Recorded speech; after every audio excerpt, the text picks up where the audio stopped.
गांधी मैदान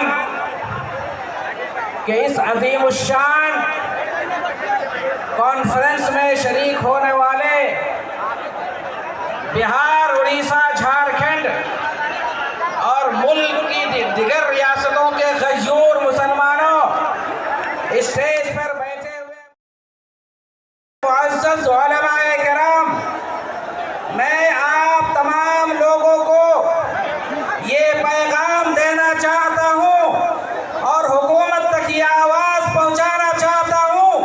ये मुल्क कल भी हमारा था, ये मुल्क आज भी हमारा है और इंशाअल्लाह मुस्तक़बल में भी ये मुल्क हमारा रहेगा। हम इस मुल्क में जिंदा रहेंगे, अपनी मस्जिदों के साथ जिंदा रहेंगे, मदरसों के साथ जिंदा रहेंगे।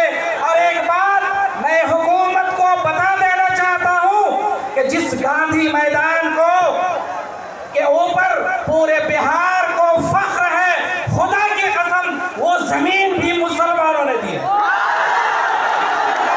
अपनी मस्जिदों से, कब्रिस्तान से दस्तबरदार हो जाए, हम अपनी जान दे सकते हैं। हम गांधी मैदान क्या, हिंदुस्तान में जो दिल्ली का मैदान सबसे बड़ा मैदान है, उस मैदान में पहुंचकर हम अपने हुकूक को हासिल करेंगे और अपनी मस्जिद को बचाएंगे। इसलिए मरकजी हुकूमत, सेंट्रल गवर्नमेंट और बिहार की गवर्नमेंट वो ये सुन ले कि हिंदुस्तान के मुसलमान बेदार हो चुके हैं, ये जिंदा रहेंगे तो अपने ईमान के साथ और मस्जिदों के साथ जिंदा रहेंगे। लोगों, आपके इस वक्त जो एक्ट बना है उसके पेशे नज़र मैं आपको इस शेर के जरिए ये पैगाम देना चाहता हूँ कि अपने ये मस्जिद, ये मदरसा, ये खानका हमारे लिए खुदा की कसम काबा की तरह है।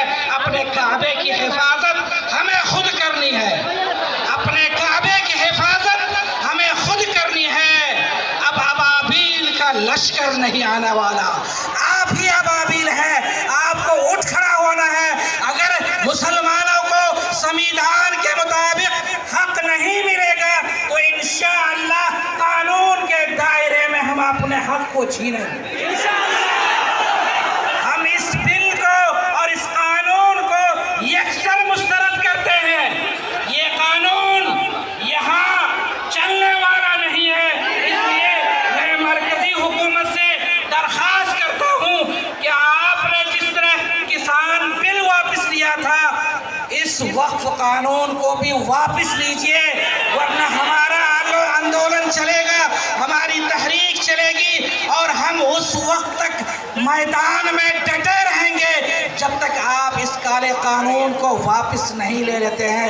एक बात कह करके मैं अपनी बात ख़त्म करता हूँ। हमें आपके जज्बात की कदर है। मैं समझता हूँ दीन बचाओ देश बचाओ में भी जो कॉन्फ्रेंस हुई थी उसमें सिर्फ ये गांधी मैदान नहीं, पूरा पटना भर गया था। आज भी पूरा पटना भरा हुआ है। वो कॉन्फ्रेंस थी दीन के नाम पर, ये कॉन्फ्रेंस है वक्फ के नाम पर। और एक मुसलमान अपने मुल्क के लिए भी जिंदा रहता है, वतन के लिए भी जिंदा रहता है और अपने ईमान और अपनी शरीयत के लिए भी जिंदा रहता है। मुसलमान सजदे में भी जाता है तो इस मुल्क की मिट्टी को चूम करके ये कहता है कि मुल्क, हमें अगर नमाज भी पढ़नी है तो इस मुल्क की मिट्टी से भी हमें मोहब्बत है।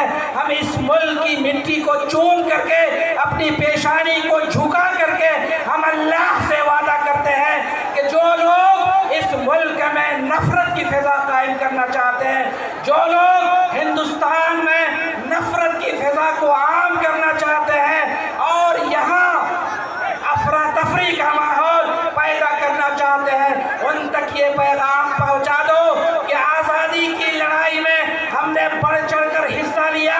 मुसलमान उलमा ने, हमारे बड़ों ने अगर हिंदुस्तान के बारे में ये फतवा दिया नहीं होता, ये मुल्क अब दारुल हरब हो चुका है, यहाँ पर अब जिहाद फर्ज है, तो हिंदुस्तान को आज़ादी नहीं मिलती। जो लोग हमसे सर्टिफिकेट मांगते हैं कि आप इस मुल्क के वफादार है या नहीं, उन तक ये पैगाम पहुँचा दिया जाए कि इंशाअल्लाह हम उस वक्त तक डटे रहेंगे जब तक ये कानून वापस नहीं होता है।